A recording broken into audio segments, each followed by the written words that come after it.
Good morning, true crime friends. How you doing? Happy Monday morning. Look, I hope you had a great weekend. There are no true crime cases that I wanted to discuss, no current ones. But then I was like, wait. Did you know Dr. Stephanie Russell recently took a plea deal? And I was like, wait. Let me back up. Let me find out who this Dr. Stephanie Russell is. And I was not disappointed. This case is so crazy. But first, you know what you need to do? Please like this video, subscribe to this channel. Let's talk about Dr. Stephanie Russell. Dr. Stephanie Russell was a little pediatrician over there in Michigan. I forget what state she's from. Anyway, it doesn't even matter. Stephanie Russell was a pediatrician who loved Disney. That was my first clue that maybe something was a little off of her brain. But hello, Disney loving friends. Not all of y'all are have ticklish brains, but this particular lady, she had a super ticklish brain. So she's a pediatrician and she's a blonde haired lady and she used to like to dress up like a princess on Halloween. And her husband, who had dark hair, would dress up like Prince Charming. And everyone's like, they are just the perfect couple. Her whole pediatrician's office, every room was decked out in all Disney theme. And I was like, oh, isn't that so cute? Everybody thought they were the ideal couple. The nurses loved her. Everybody loved her. Her patients, everybody, right? So something went a little bit to the left in their marriage, and her husband was like, no, I'm not gonna do this no more, ma'am. We're gonna need to get divorced. And she was like, dang, I really don't want to get divorced because that messes up the whole image that I have, that we are the perfect couple. And he was like, yeah, right, girl. Anyway, I'm gonna meet you down at the courthouse. And so they go down to the courthouse, and the judge looks over everything and is like, okay, you can go ahead and get divorced. That's fine. But the pediatrician who's so great with kids and everything, you lose custody of your kids. What was happening in that house? That the nice pediatrician lady lost custody of her kids. They determined the husband was going to be a better parent. Okay, that happens. That's fine. But Stephanie was a little bit upset. She did not want that to happen. So she was like, let's see, what could I do? I could work on myself. I could try and do things better. No. I know what I'm going to do. I'm going to unfortunately unalive my husband, and then I will get custody of the kids by default. Now listen, for those of you watching at home, that's not what you're supposed to do. If you lose custody of your kids, you might want to work on whatever you need to work on. But we here at Gossip Rumor and Innuendo LLC do not advocate for the unfortunate unaliving of anybody, any place, anytime. But Stephanie thought differently about this. And so she was just like, okay, I know what I'm going to do. I don't want to harm him, but I would like him to be no longer on this mortal coil. So I'm going to do the only sane thing I can do, and that is to go on the internet. Ma'am, that was your first mistake. But okay, she decided she was going to go on the internet and she was going to find a spiritualist, aka a witch doctor, to help her unfortunately unalive her ex-husband. And I was like, oh, now I see why she lost custody. This heifer crazy. But she was like, okay. So I don't know what you search, like what Google search terms, like death spell. Did she go on the dark web? Did she like do incognito browsing? I don't know. I don't know how to do this, and I'm not gonna tell you how to do it because I don't know. And so she was just like, okay, I found a couple of people, but let me shop around because you want a good deal on your death spell. So she was just like, okay, she found this first witch doctor. Wait.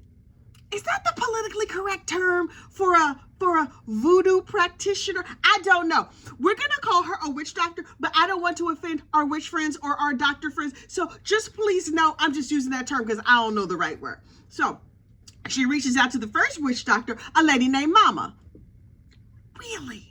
Okay, I guess that's comforting. I mean, you want your witch doctor to be a very comforting presence in your life, should you need one. So she's just like, dear Mama, what's the guarantee? And Mama writes her back. Now, this is all over WhatsApp. That's the one smart thing this lady did. Now, my real question is how they get her WhatsApp messages, because I thought WhatsApp messages were like super secret end-to-end encryption, but maybe she was dumb enough to give the police her password, child, unclear. Anyway, so she's like, dear Mama, what's the guarantee? And so Mama writes back and it's like, oh, it's 100% money back guarantee. Really? Wow. Okay.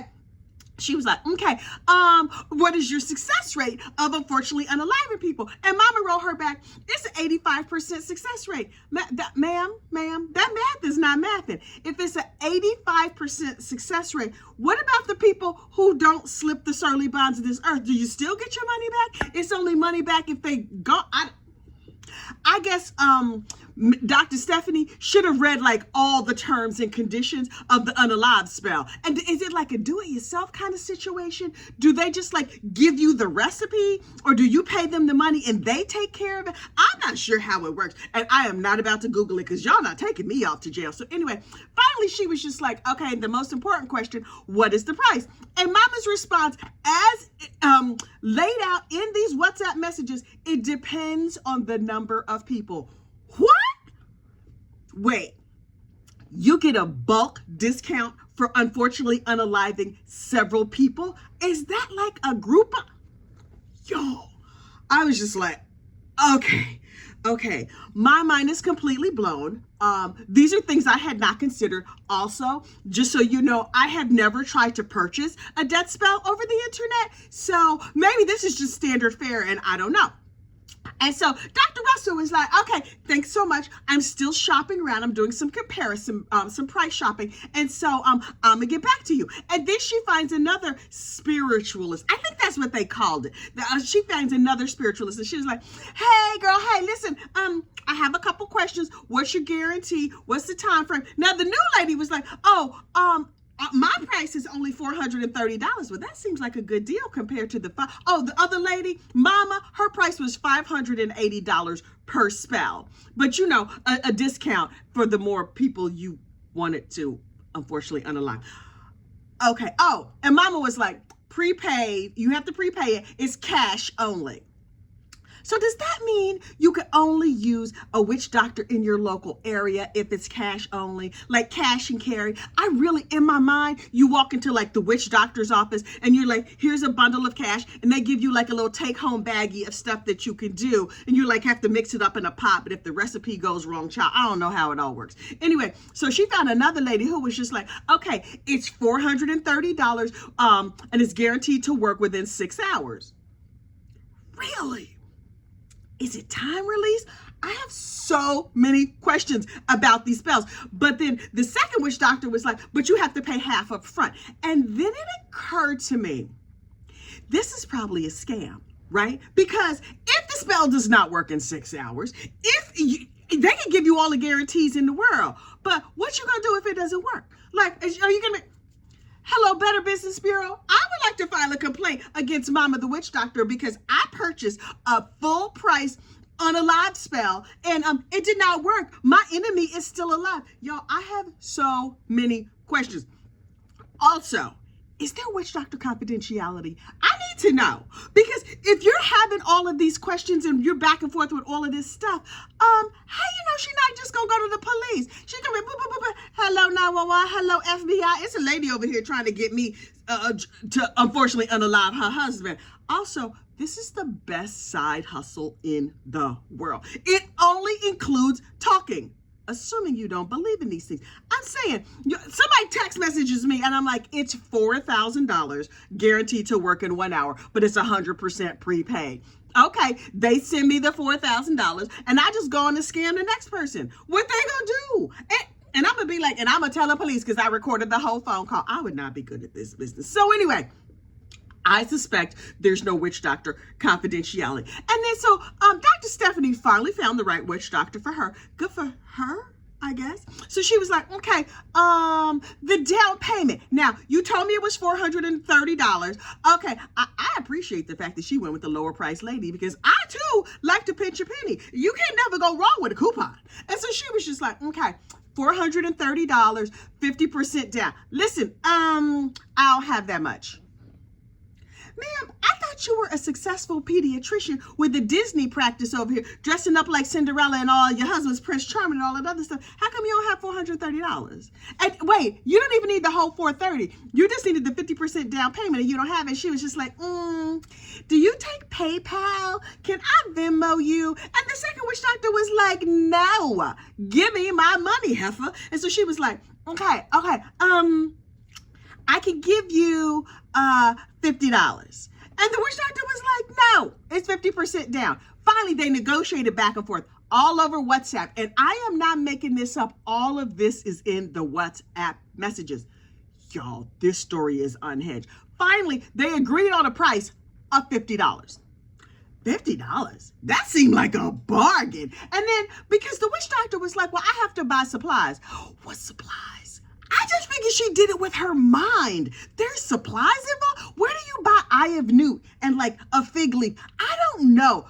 This story is fascinating to me. It was a complete education because I had no idea that this was like a business line that you could go into. She's like, I need to get the supplies. I need to call my people. I need to order them.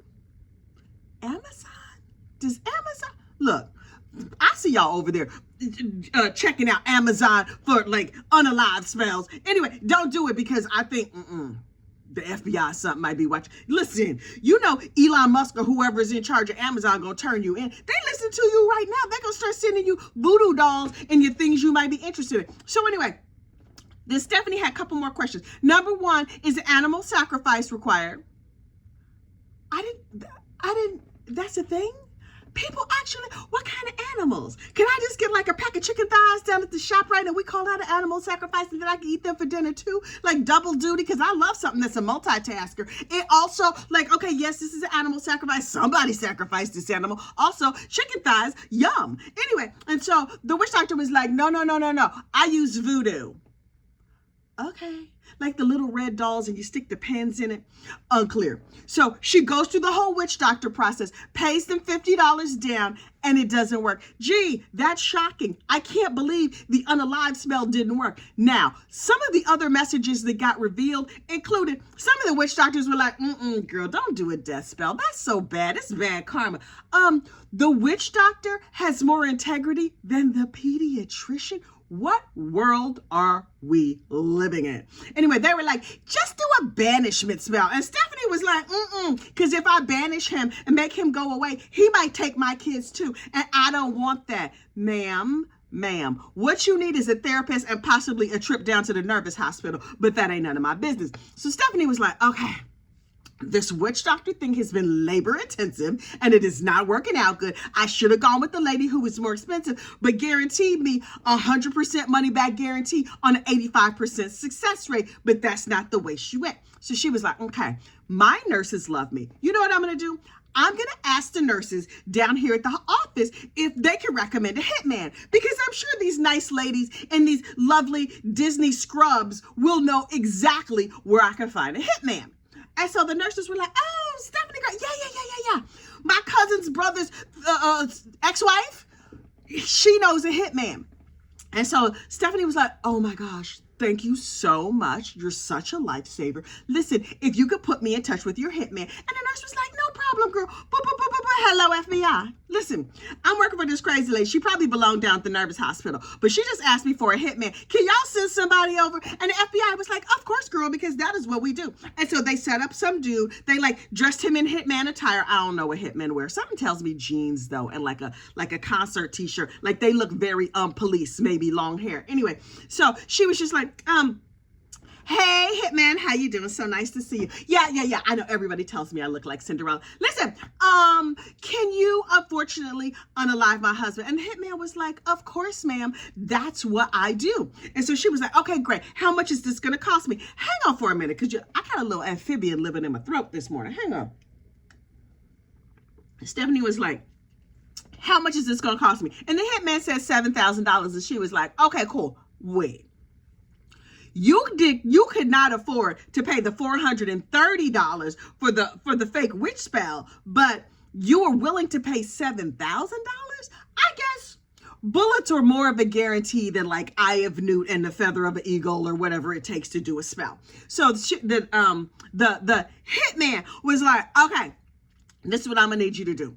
Take the money and put it in one of those like little medical drop boxes outside the office. Now, every time I see those medical drop boxes outside of an office, I'm gonna be wondering if it's more than just like bodily fluids in them. Like, is this urine or is this $7,000 rolled up in a container? I don't know. Anyway, so she put the money in the drop box and she was just like, okay, now, I really don't have to worry about that anymore because I'm sure that very nice hitman who did not look like a police officer at all is going to unfortunately unalive my ex-husband, and I'm not going to have to worry about it. And then, Stephanie, that didn't work out good for you either, because then she got arrested. And she was just like, dang, nothing ever goes right for me. And so she was like, okay, this is what I'm going to do. I'm going to hire a lawyer, and I'm going to see if I can get out on bail. So she goes, and she requests bail, and the judge was like, half a what? No, ma'am, you tried to unfortunately unalive somebody. So no, that you getting out on bail, that's not a thing. And in her bail application, I kid you not, they said, her practice is still open and her patients need her. Who is taking their child to the unalive for hire pediatrician? I know she tried to unfortunately unalive that man, but my child needs his measles shot. What? Ma'am, something tells me your practice is not going to be going good once the word gets out. And you know this was probably the front page of whatever paper. The town they lived in, let this happen in my town. We would never stop talking about it. Never. Thank goodness things like that don't happen in my town that I know of. Look, husband's probably dropping dead left, right, and center. I don't know nothing about it. Anyway, so she was just like, oh, I can't believe I have to sit over here in jail.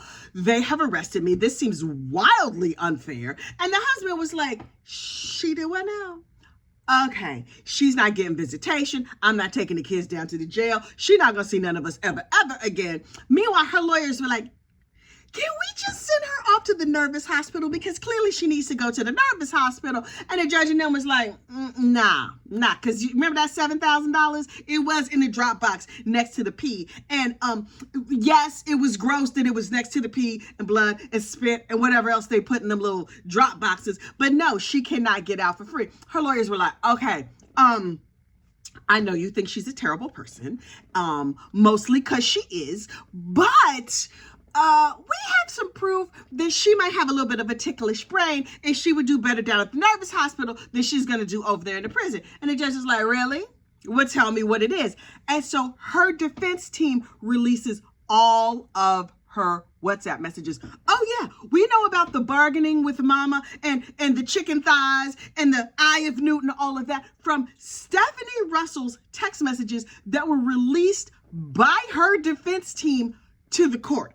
And I'm like, Stephanie girl, I guess this is them trying to help you because basically it seemed like the state had you dead to rights. Your whole case was indefensible because you are crazy. Not in the fun, like I can take some medication kind of way and my brain is going to get better. Like you are crazy. And so ultimately she pled guilty. And I was like, that tracks. She really needs to plead guilty. But wait, there's one thing that was in the messages that sort of gave me a little chuckle.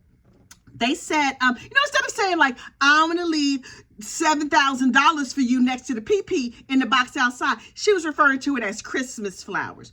I'm going to give you $7,000 for the Christmas flowers. Can I give you $4,000 for the Christmas flowers? How you calling unalive money Christmas flowers? Okay, I guess if you needed a code word, that's as good a code word as any. I was like, okay, I don't like it. How you defiling Christmas and flowers over there at Child's Life Pediatric? Clearly it was not Husband Life Pediatric because she had no regard for her husband's life, but whatever. So Miss Christmas Flowers pled guilty ultimately and got 15 years in prison. That don't seem like enough time for me because in 15 years, assuming she does every single day of the 15 years, her kids will be adults. You think she's going to be less mad, and mad as in angry, also mad as in crazy, ticklish brain? Her husband was like, her ex-husband was like, I'm glad that Stephanie is going away. It doesn't seem like a long enough time, but she's clearly still a danger to society. P.S. While she was locked up in prison, she was still trying to find somebody to unfortunately unalive her husband. And they called her on those recorded jail calls. Ma'am, you're not good at this.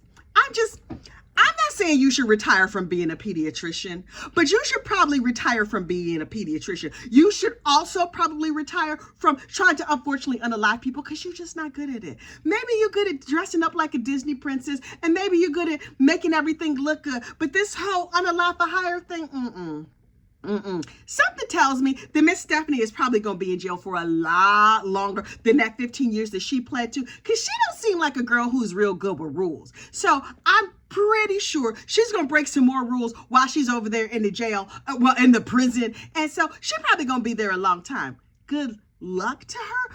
Do they have a nervous hospital inside of the prison? Because if they do, Stephanie Russell needs to go to it worse than anybody I ever seen in my life. So look, please like this video, subscribe to the channel. We will have more true crime tomorrow. Bye-bye.